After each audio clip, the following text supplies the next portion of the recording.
Hello ನಮಸ್ಕಾರ, welcome back to Chaitra's kitchen.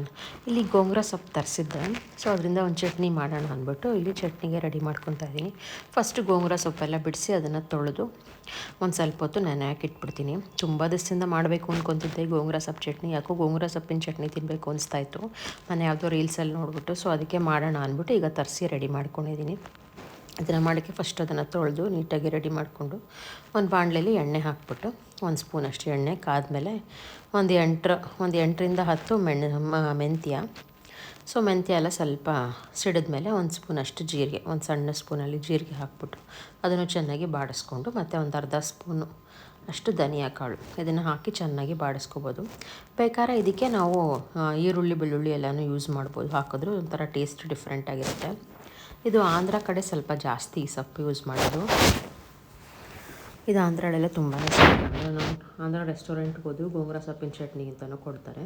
So ಯಾಕೆ ಮನೇಲೇ ಟ್ರೈ ಮಾಡಬಾರ್ದು ಅಂತ ಇವಾಗ ಮಾಡ್ತಾಯಿದ್ದೀನಿ. ಸೊ ಅದೆಲ್ಲ ಹುರ್ಕೊಂಡಾದ್ಮೇಲೆ ಧನಿಯಾ ಜೀರಿಗೆ ಮತ್ತು ಮೆಂತ್ಯ ಹುರ್ಕೊಂಡಾದ್ಮೇಲೆ ಇಲ್ಲಿ ಮೆಣಸಿನ್ಕಾಯಿ ಹಾಕ್ತಾಯಿದ್ದೀನಿ, ಬ್ಯಾಡಿಗೆ ಮೆಣಸಿನ್ಕಾಯಿ. ಬೇಕಾದ್ರೆ ಗುಂಟೂರು ಮೆಣಸಿನ್ಕಾಯಿ ಹಾಕಿದ್ರೆ ಸ್ವಲ್ಪ ಖಾರನೂ ಜಾಸ್ತಿ ಬರುತ್ತೆ. ಸೊ ಇದು ಹಾಕಿ ಚೆನ್ನಾಗಿ ಬಾಡಿಸ್ಕೊಂಡಾದ್ಮೇಲೆ ಅದ್ರ ಮೇಲೆ ಒಂದು ಸ್ವಲ್ಪ ಎಣ್ಣೆ ಹಾಕ್ಬಿಟ್ಟು ಮೆಣಸಿನ್ಕಾಯಿ ಸ್ವಲ್ಪ ಚೆನ್ನಾಗಿ ಗರ್ಗರಿ ಆಗುತ್ತೆ ಅಂದ್ಬಿಟ್ಟು ಅದನ್ನು ಬಾಡಿಸ್ಕೊತಾ ಇದ್ದೀನಿ. ಇದು ಅನ್ನಕ್ಕಂತೂ ತುಂಬಾ ರುಚಿಯಾಗಿರುತ್ತೆ, ಕಲಿಸ್ಕೊಂಡ್ರೆ ಅನ್ನಕ್ಕೆ ದೋಸೆಗೆ ಬೇಕಾದ್ರೆ ಹಾಕ್ಕೋಬೋದು. ಬಟ್ ಅನ್ನಕ್ಕೆ ಸೂಪರಾಗಿರುತ್ತೆ. ಒಂದು ಸ್ವಲ್ಪ ತುಪ್ಪ ಎಣ್ಣೆ ಹಾಕ್ಕೊಂಡು ಕಲಿಸ್ಕೊಂಡು ಬಿಸಿ ಬಿಸಿ ಅನ್ನ ಮಾಡ್ಕೊಂಡು ತಿಂದ್ರಂತೂ ಸಖತ್ತಾಗಿರುತ್ತೆ. ಸೊ ಆ ಮಸಾಲೆನ ತೆಗೆದಿಟ್ಕೊಂಡಿದ್ದೀನಿ ಒಂದು ಸ್ವಲ್ಪ ಕೂಲ್ ಆಗೋಕ್ಕೆ ಅಂತ. ಅದೇ ಬಾಣಲೆಗೆ ಸ್ವಲ್ಪ ಎಣ್ಣೆ ಹಾಕ್ಕೊಂಡು ಇಲ್ಲಿ ಬಡಿ ಒಂದು ಕಟ್ಟಿದೆ ಅಷ್ಟೇ ಅದು. ಬಟ್ ಅದು ಬೆಂದಮೇಲೆ ಒಂದು ಸ್ವಲ್ಪನೇ ಒಂದು ಬೌಲ್ ಅಷ್ಟಾಗುತ್ತೆ ಅಷ್ಟೇ ಸೊಪ್ಪದು. ತುಂಬ ಮೆತ್ತಗಾಗ್ಬಿಡುತ್ತಲ್ಲ ಸೊಪ್ಪೆಲ್ಲ, ಸ್ವಲ್ಪ ಕ್ವಾಂಟಿಟಿ ಕಡಿಮೆನೂ ಆಗುತ್ತೆ. ಇದು ಹಾಕಿ ಚೆನ್ನಾಗಿ ಹುರ್ಕೊಂಡು ಒಂದು ಸ್ವಲ್ಪ ಹುಳಿ ಜಾಸ್ತಿ ಇರುತ್ತೆ ಈ ಸೊಪ್ಪು, ಇದಕ್ಕೆ ಹುಳಿ ಸೊಪ್ಪು ಅಂತಲೂ ಕರೀತಾರೆ. ಸೊ ಇಲ್ಲಿ ಮಸಾಲನೂ ರೆಡಿ ಮಾಡ್ಕೊಂಡಿದ್ದೆ, ಅದನ್ನು ಸ್ವಲ್ಪ ಆರಿದ್ಮೇಲೆ ಅದಕ್ಕೆ ಒಂದು 2 ಟೊಮೆಟೊ ಹಾಕ್ಬಿಟ್ಟು ಸ್ವಲ್ಪ ಚೆನ್ನಾಗಿ ನೀರು ಬಿಟ್ಕೊಳ್ಳೋ ತನಕ ಚೆನ್ನಾಗಿ ಬಾಡಿಸ್ಕೋಬೇಕು. ಒಂದು ತಟ್ಟೆ ಮುಚ್ಚಿಟ್ಬಿಟ್ಟು ಆವಾಗವಾಗ ಕೈ ಆಡಿಸ್ತಾ ಇರಬೇಕು ಇದನ್ನು.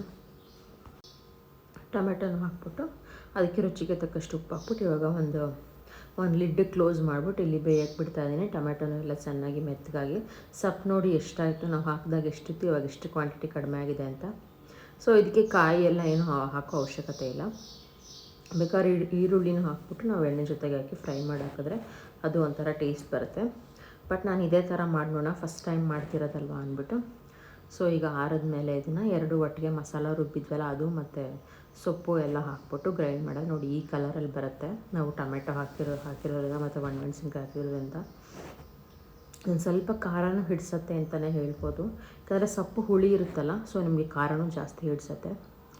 ಸೊ ಇವಾಗ ಗ್ರೈಂಡ್ ಮಾಡ್ಕೊಂಡಾಗಿದೆ, ಇವಾಗ ಚಟ್ನಿನೂ ರೆಡಿ ಆಗಿದೆ. ಇದ್ರ ಜೊತೆ ಅನ್ನ ಅಥವಾ ರೊಟ್ಟಿ ದೋಸೆ ಏನಿದ್ರು ನೀವು ಹಾಕ್ಕೊಂಡು ತಿನ್ಬೋದು, ಬಟ್ ತುಂಬಾ ರುಚಿಯಾಗಿರುತ್ತೆ. ಸೊ ಗೋಂಗೂರ ಸೊಪ್ಪಿನ chutney is ready to serve. ಈಗ ಮೇಲೆ ಸ್ವಲ್ಪ ಒಗ್ಗರಣೆ ಹಾಕ್ಬಿಟ್ರೆ ಎಣ್ಣೆ ಸಾಸಿವೆ ಉದ್ದಿನಬೇಳೆ ಎಲ್ಲ ಹಾಕ್ಬಿಟ್ಟು ಬೇಕಾದ್ರೆ ಬಾಡಿಸ್ಕೊಂಡು ಎಣ್ಣೆಲೇ ಬಾಡಿಸ್ಕೊಂಡ್ರೆ ನಿಮಗೆ ಒಂದು 15-20 ದಿವಸ ಬರುತ್ತೆ ಇದು. ಸೊ ಈ ರೆಸಿಪಿನಾರು ಇಷ್ಟ ಆಗಿದ್ರೆ ಪ್ಲೀಸ್ ಲೈಕ್ ಮಾಡಿ, ಶೇರ್ ಮಾಡಿ, ಕಮೆಂಟ್ ಮಾಡಿ, ಹಾಗೆ ಸಬ್ಸ್ಕ್ರೈಬ್ ಮಾಡೋದು ಮಾತ್ರ ಮರಿಬೇಡಿ. ನೀವು ಎಲ್ಲರೂ ಟ್ರೈ ಮಾಡಿ ನನಗೆ ಕಮೆಂಟ್ ಮಾಡಿ ತಿಳಿಸಿ. Thank you for watching. ಜೈ ಶ್ರೀರಾಮ್.